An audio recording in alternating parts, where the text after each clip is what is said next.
Nu, iš Baltijos aplinkos forumo gavę žinutę apie pažeidimą valstybinėms Sesarties kraštovaizdžio draustinėje nuvykę patikrinom, ar tai yra tai padaryta, kaip rašoma. Tai iš tikrųjų radom vaizdą žymiai darkantį draustinio teritoriją.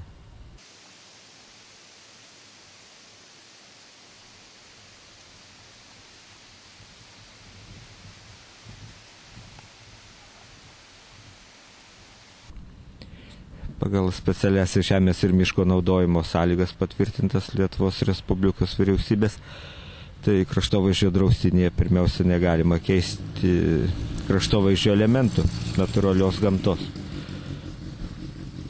O šiuo atveju kas buvo padaryta?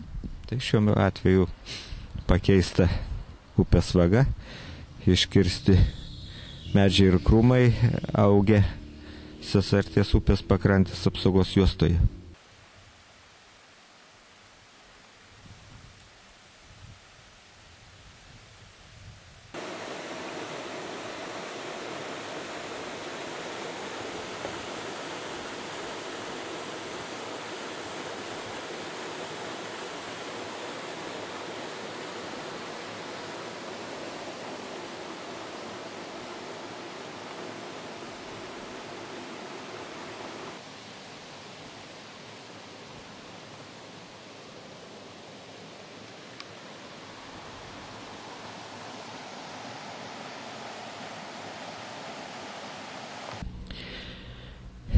Tai maždaug 200 metrų ilgio ir 15 metrų pločio nauja upės vaga.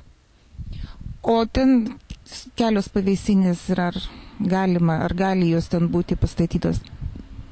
Nu, be sudarytos ir nustatyta tvarka suderintos dokumentacijos jų ten neturėtų būti.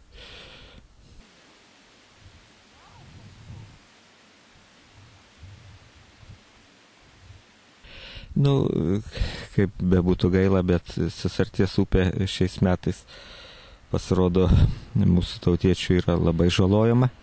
Be šito atvejo yra nustatyti dar 2 atvejai, dėl kurių vyksta teisminiai ginčai.